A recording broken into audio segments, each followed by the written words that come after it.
Alexandre Pantoja is one of the least beatable champions in the UFC right now, alongside Tom Aspinall, Khamzat Chimaev, and Ilia Topuria.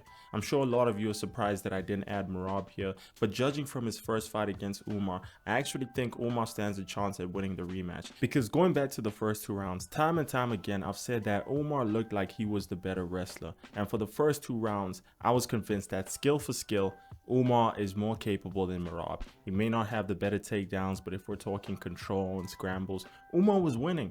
But in as much as Umar might be the more technical wrestler, Merab is still better by far, because just as much as grit, power, precision are important, cardio is an aspect of fighting that we have to pay attention to, and that's what helped Merab win the fight.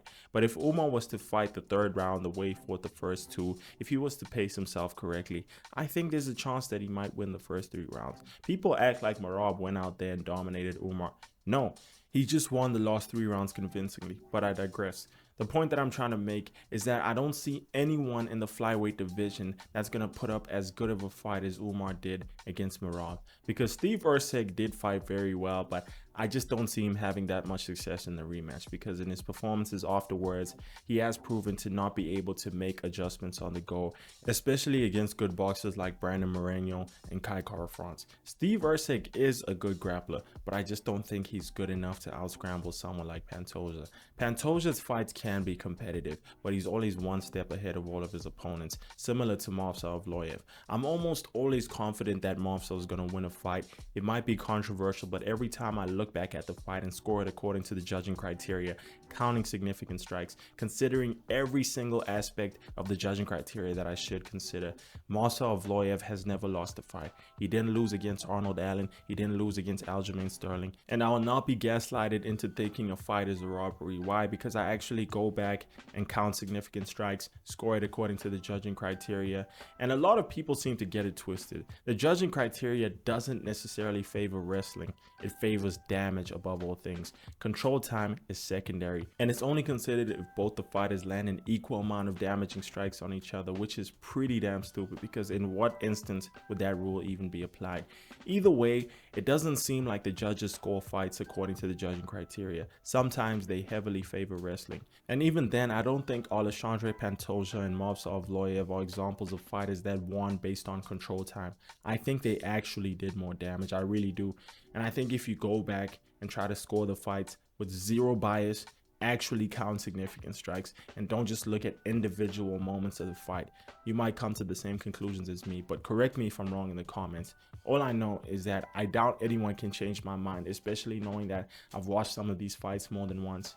Essentially, Steve Erceg is the only fighter in recent history to give Pantoja a competitive fight, and I just don't see him in title contention anytime soon. And even if he was, I don't think he would beat Pantoja in the rematch. And Pantoja has already beat all the best guys in the division, former champs, former contenders, that being Brandon Moreno, Brandon Royval, Kaya Sakura. I'm joking, man. Kaya Sakura, Let's just act as if that's not even one of his title defenses. Kai Kara-France had a huge impact on my stance, and here's why.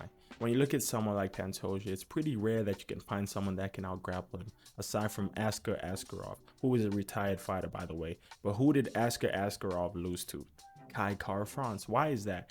It's because Kai is obviously a better striker than Askar, and if he can defend the takedowns, he's gonna win the fight, because there aren't that many people that can strike with someone like Kai, aside from Brandon Moreno, Brandon Royval, Joshua Van, and Kai Askarov just lacks the explosivity to really stand with someone like Kai, let alone the technique. And even in the wrestling department, Askarov is not that physical. He lacks physicality. I don't even know how he out-wrestled someone like Pantoja. Maybe it's inexperience, or maybe it's just skill, because Askarov had a pretty damn good record. His only loss was against Kai, and that convinced me that Kai might be able to defend the grappling of Pantoja and maybe make it to a decision, but nope, Pantoja submitted him.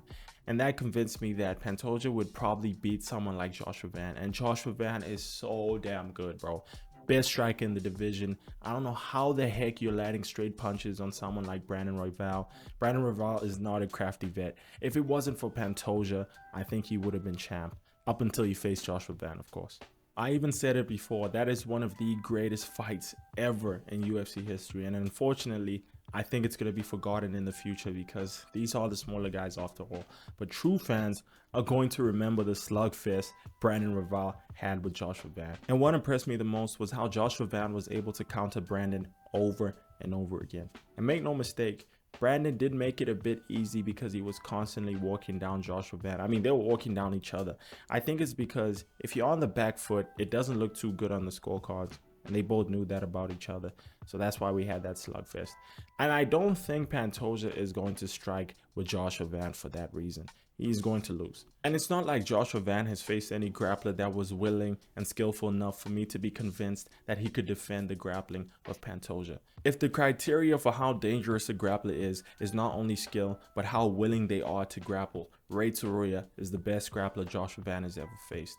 And don't get me wrong, I think Brandon Royval would probably out-grapple Ray Taruya. But Brandon showcased zero wrestling in his fight against Joshua Van, and that's why they had a slugfest. And now looking back at Joshua Van's fight against Ray Taruya, yes, he did get taken down. Yes, he did get controlled, but it was never for extended periods. And for the most part, he defended the takedowns and defended the wrestling in general of Ray Taruya. Ray Taruya is a bit untested. He was very young. I think he was actually younger than Joshua Van. So we don't yet know what Ray's ceiling is in the UFC.